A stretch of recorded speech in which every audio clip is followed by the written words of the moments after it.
Bienvenidos, queridos amigos, a esta edición de este programa que se llama Marcando el Norte.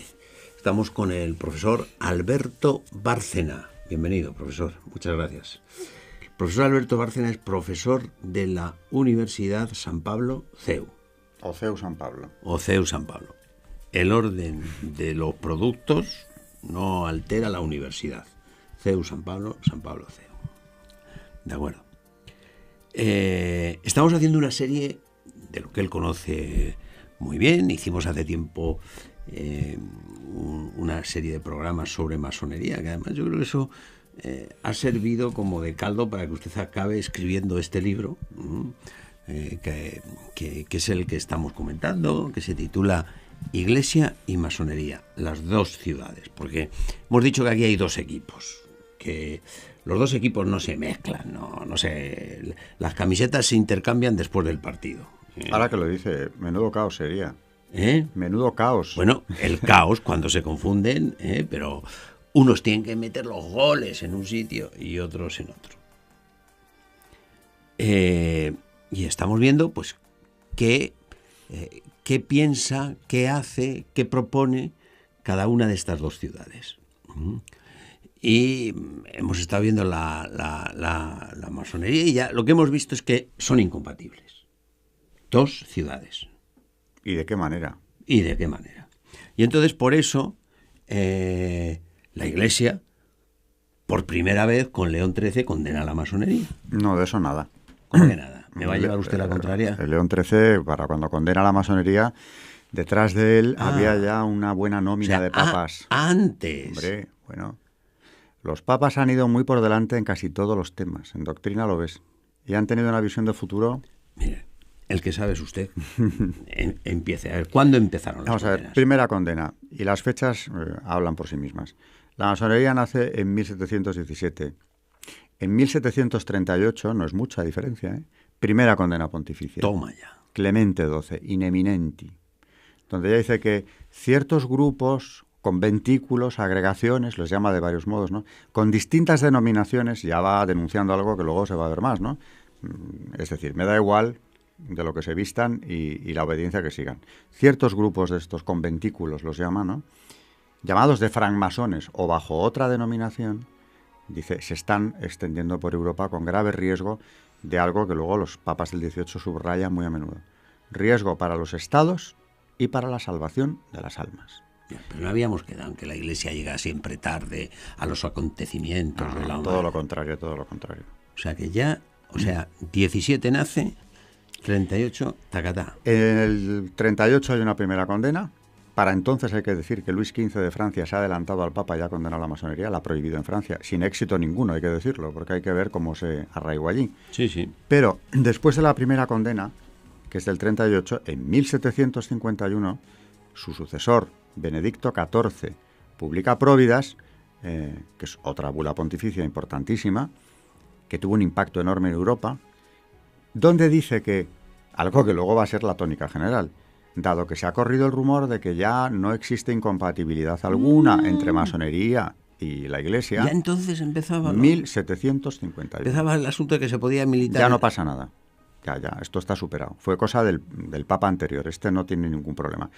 Y dice él, no necesitaría yo confirmar de ninguna manera lo dicho por mi glorioso antecesor. Ahora bien, como se ha corrido el rumor, es decir, innecesariamente, no tendría yo por qué hablar de esto, pero lo voy a hacer, puesto que el rumor debía ser grave. O sea, se extendía mucho. Lo condena de nuevo con pena de excomunión, de la que solo podrá levantar el sumo pontífice reinante entonces, dice él, el que esté.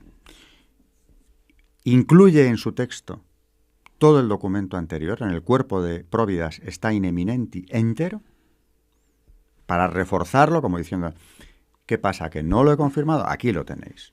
Y no digo que me guste este texto ni que esté de acuerdo, digo que aquí lo tenéis entero. Solo que yo voy a añadir argumentos propios, y sigue añadiendo.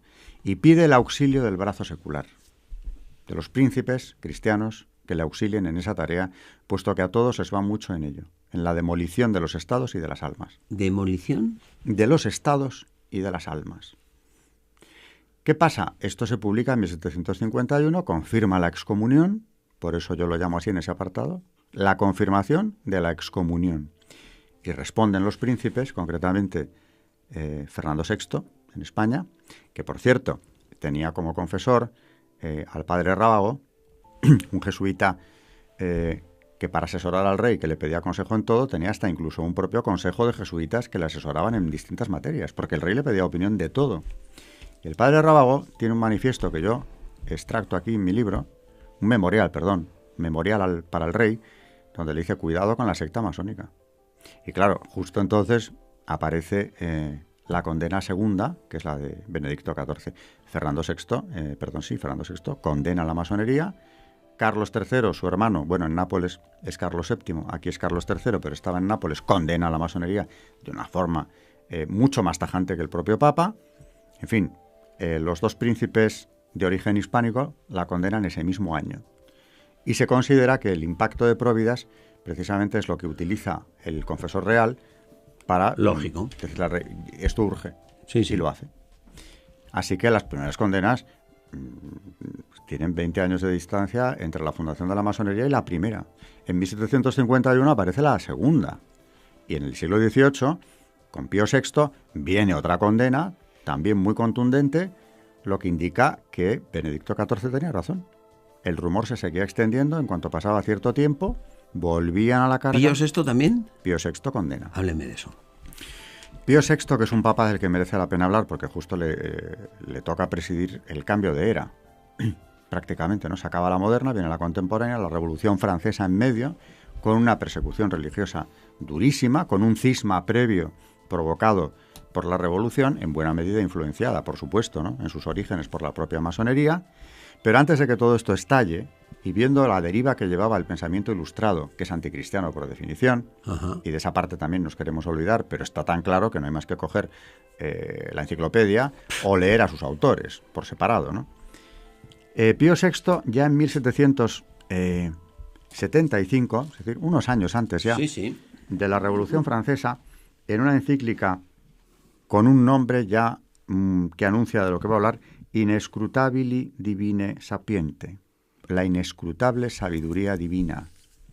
Y empieza a hablar de los problemas que tiene la Iglesia en ese momento, que ya son de enfrentamiento frontal con este pensamiento masónico, por una parte, e incluso, es la primera vez que lo hace un papa, infiltración dentro.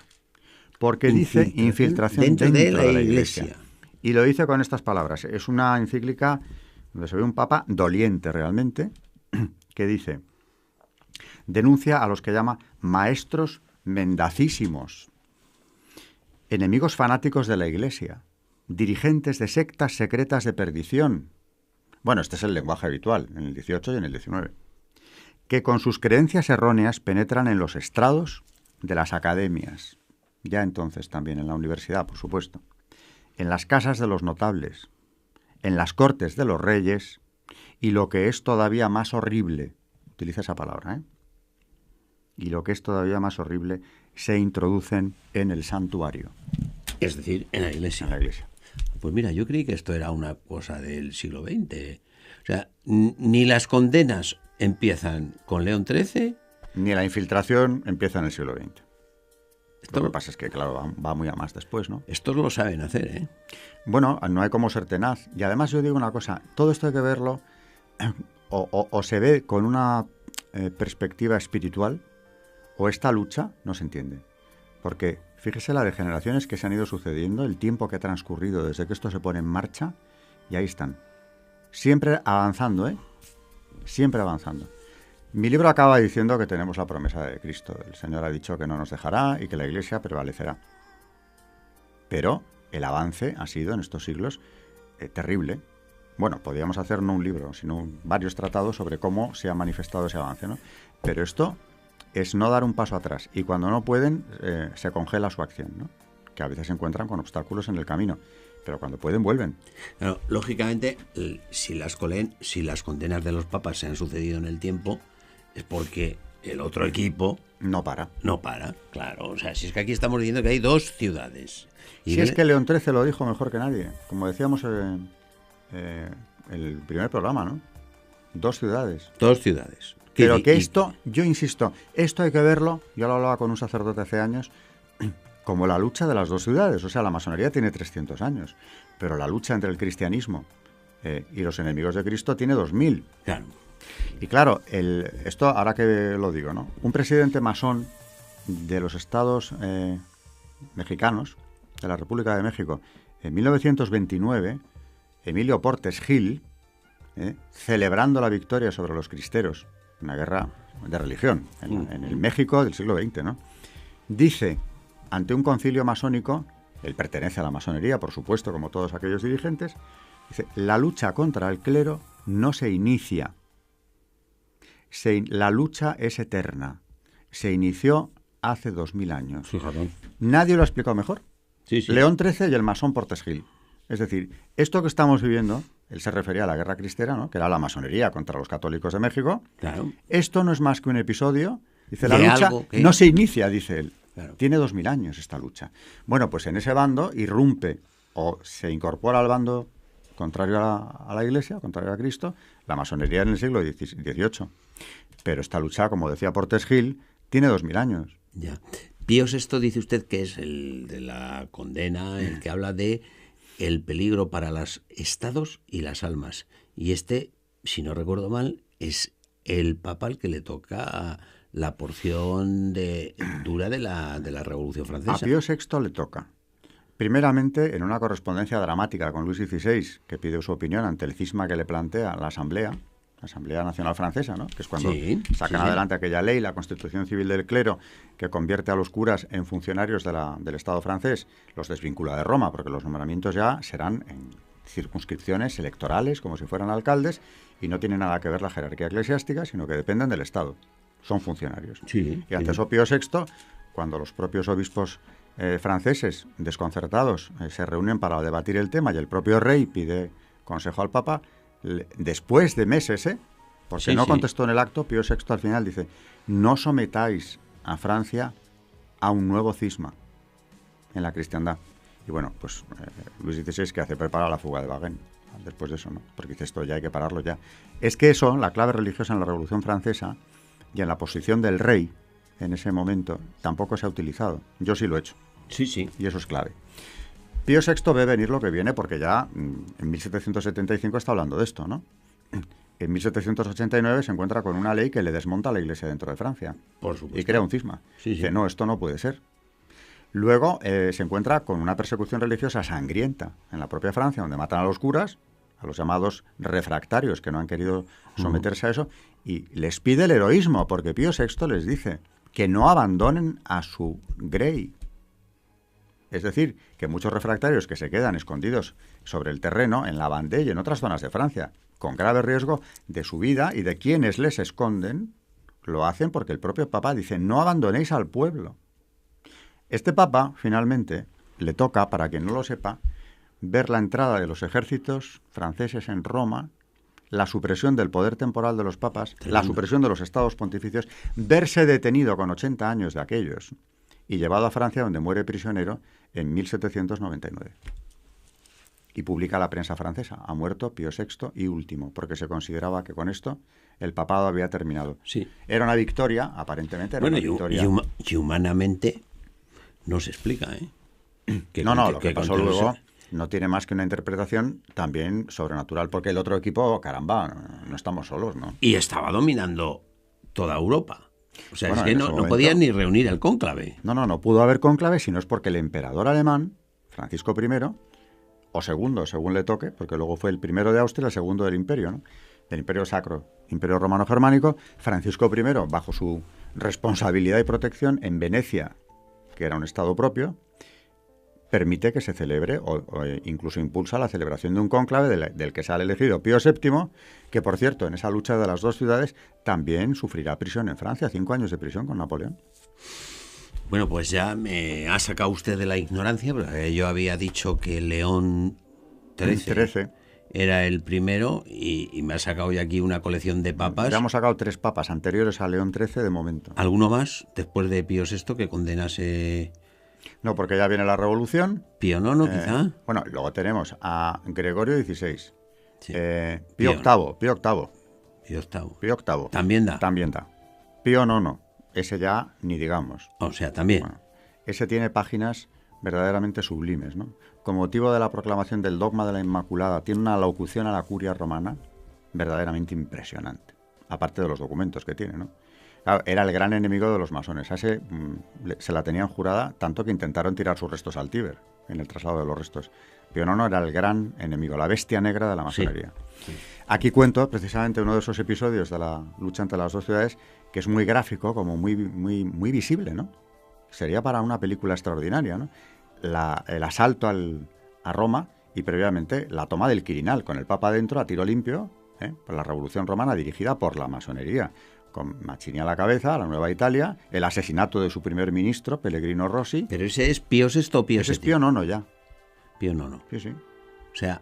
No, es que me ha dicho Pío IX, hombre, claro, Pío IX. O sea, vamos a ver, a Pío VI le detienen. A Pío VI lo detienen y se lo llevan a Pío Francia. VII también lo detienen. También lo detienen. Bueno. Pío IX tiene que abandonar Roma, pero ya son los italianos, ya la mancha se ha ido extendiendo, ya no son franceses que vienen a ocupar el estado del Papa, ahora son ya italianos de la Nueva Italia, con una participación masónica que aquí explico fundamental. La Nueva Italia, pues es lo que era, ¿no?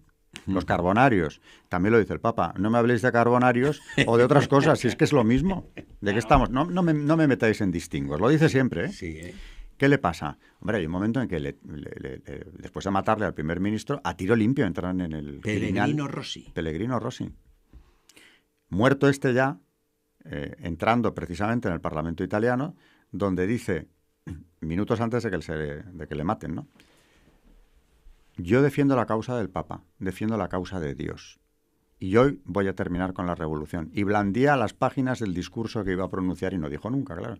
Pellegrino Rossi, que había sido carbonario en su juventud, tenía más delito que otros, además, porque para un masón el abandonar la secta y luego volverse en contra, como hizo él, era todavía peor. Bueno, estaba sentenciado y lo mataron. Pero es que muy poco después, a tiro limpio, se meten en el Quirinal, donde vivía el Papa. El Papa ha llamado horas antes al cuerpo diplomático para que presencien lo que va a pasar. Y lo cuenten, dice, y lo cuenten. Dice, desde ahora yo no voy a colaborar con esto. Y no soy ningún rey, soy un prisionero. Bueno, que tiene que escapar de Roma, refugiarse en el reino de Nápoles, donde reinaban los Borbones todavía. En Gaeta recibe ayudas de Francia y de España, Napoleón III y Isabel II, que le permiten volver a Roma. Pero este tuvo que huir, este Papa. Ya había condenado la masonería y seguirá haciéndolo después, claro. Ya. Pero no se acaba con él la lista, ¿eh? Porque Pío IX, después de él es León XIII. ¿Y después de León XIII han condenado? Y después de León XIII, San Pío X, en el Código de Derecho Canónico, que no llegó a ver, pero que lo impulsó él, ahí, primer código, la primera codificación de la Iglesia, del derecho canónico, tiene varios cánones que aquí menciono, condenando la masonería de manera expresa, con excomunión, como los papas del siglo XVIII. Y tiene una mención especial a los clérigos, de la que ya hablaremos, ¿no? Que pierden cualquier cargo o beneficio, por supuesto, si están excomulgados, como van a seguir siendo párrocos, abades, obispos, no pueden ser nada. Pero por si acaso queda la duda, lo dice. Destituidos, aparte de excomulgados. Que nadie se llame a engaño, porque claro, sería una incongruencia. Eso es San Pío X, con su código, que fue un impacto en 1914. Ya estaba muerto él, ¿no? Pero cuando se promulgó, él fue quien lo impulsa. Viene luego una época de desconcierto en torno al Vaticano II, cuando soplan nuevos aires y parece que la Iglesia quiere abrirse a todos, incluso a los más radicales enemigos que ha tenido nunca. Viene el desconcierto que comentaré también de algunos sectores del catolicismo. Bueno, de esto ya hemos hablado, además. Ya hemos hablado en algún programa anterior, ¿no? Sí. El desconcierto de algunos católicos que decían, incluso de la jerarquía, si aquí comenté, el obispo de Filadelfia, dice, ¿qué hacemos con los masones? Yo ya no sé si siguen excomulgados. Que era como decir, ¿pero el código está en vigor o no lo está? Porque eran varios cánones del código. Dice, ¿esto se aplica o no se aplica? La Conferencia Episcopal Escandinava, también lo dije, estableció por su cuenta que algunas obediencias ya no tenían por qué estar excomulgadas. Hasta que llega, que también lo conté, Juan Pablo II. Que vuelve. Se acabó. Y claro, coyunturalmente le es muy útil que Pablo VI, que había visto el desideratum dentro de la Iglesia entre unas cosas y otras, ¿no? La infiltración comunista, la masónica también, una confusión terrible. Él fue quien apoyó las conversaciones con la Conferencia Episcopal Alemana, como también vimos aquí en otro programa. Sí. Llega el pontificado de Juan Pablo II y dice, a ver, inmediatamente, que se pronuncien estos señores. Y el pronunciamiento es el que ya he dicho. Imposible la doble pertenencia, imposible. La masonería no ha cambiado, dicen los obispos alemanes, después de 6 años. Y saca aquella declaración, la Quasitum Est, de doctrina de la fe, firmada por el propio San Juan Pablo II, donde dice, el masón está en pecado grave y no puede recibir la Santa Comunión. No ha habido cambios. Hay un cambio de matiz. En vez de excomunión late sentencia ipso facto, es decir, que no te la puede levantar por el hecho de ser masón, nada más que un obispo o el papa, dice, están en pecado grave y no pueden comulgar. Ya. De modo que, vamos a ver, ha habido una reiteración. Esto no es hablar de algún papa que se le cruzó el cable y decidió que los masones tenían que estar apartados de la Iglesia. Es que tenemos... Todos. Pues no Todo ha el habido... equipo. Pues todo el equipo, efectivamente. Todo el equipo. Nos sale todo el equipo. ¿Y qué pasa? Que esto no hace mella en algunos espíritus católicos que consideran que esto, bueno, que no les afecta. Ya. Esto no hay que tenerlo en consideración. Bueno, pues victoria masónica también, lo repito una vez más. Ese relativismo como dogma establecido ahora mismo, el yo determino, porque eso es luciferino, ¿eh? ¿Qué les dice Dios en el paraíso a Adán y Eva? ¿Cómo le tienta a la serpiente?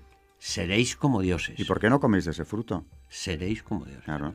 Y ellos dicen, bueno, vamos a ver. Interesante. Vamos a ver. Bueno, pues esto es lo que ahora mismo tenemos. Católicos que se confiesan como católicos, masones que reconocen serlo y que luego dicen que ellos también son católicos, practican la doble pertenencia, al margen, por supuesto, de lo que la doctrina tenga establecido. Pues, hombre, si hubiera sido solo una cosa de un papa del siglo XVIII olvidado, pero... Sí.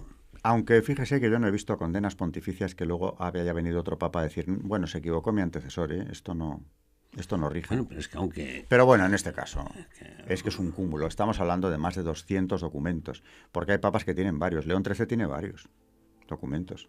Tiene Humanum Genus, es como el más importante, pero tiene otro que cita luego Benedicto XVI, cuando escribe su artículo, bueno, siendo cardenal Ratzinger, su artículo sobre el tema, que es Custodi, donde viene a decir lo mismo, si es que no hay posibilidad de... Y eso es de León XIII. No hay duda. No hay la menor duda. Y fíjese, estamos hablando de los papas del siglo XX, ya en una etapa histórica completamente distinta, después del Vaticano II, de la gran transformación de la Iglesia en algunos sentidos, pero esto sigue ahí. Pues... Aparte, mi visión personal, sí. ¿Cómo no va a seguir? Claro. O sea, con lo que ya hemos visto en los programas anteriores, lo que sería muy desconcertante es que un papa dijera, ya no importa. Yeah. Bueno. Lo que ayer fue una cosa muy grave, hoy ya no es pues grave. Hemos pensado que ya no. No, la Iglesia no cambia la doctrina, así como... Ahora, claro, si la Iglesia se hace relativista, pues entonces ya... Apaga y vámonos. No, bueno, no lo veremos. Apaga y vámonos el programa. De momento. De momento, no, la Iglesia no... Sabemos, eso sí lo sabemos, otras cosas no, pero que la Iglesia estará ahí hasta el fin de los tiempos sí lo sabemos. No así este programa de Marcando el Norte, que llegando el tiempo me avisan de que se acabó. Despida, agradezca. Venga, pues vamos primero a agradecer y después a despedir. Profesor don Alberto Bárcena, muchísimas gracias. Todas estas cosas nuestros espectadores las pueden ir ampliando por ese libro tan bueno que usted ha escrito, que se titula Iglesia y Masonería, las dos ciudades, que supongo que nuestro equipo lo pondrá en pantalla, pero vamos, Editorial San Román, por si alguno no lo quiere buscar o encontrar en las librerías. Muchísimas gracias. Nos quedan todavía capítulos importantes, con lo cual yo creo que tendrá que volver. Y ustedes, si quieren aprender, como estoy aprendiendo yo, tantísimas cosas, tienen que volver con nosotros. ¿Y nosotros qué tenemos que hacer? Pues ponernos a trabajar. ¿Para qué? Para ofrecer una nueva edición de este programa que se llama Marcando el Norte.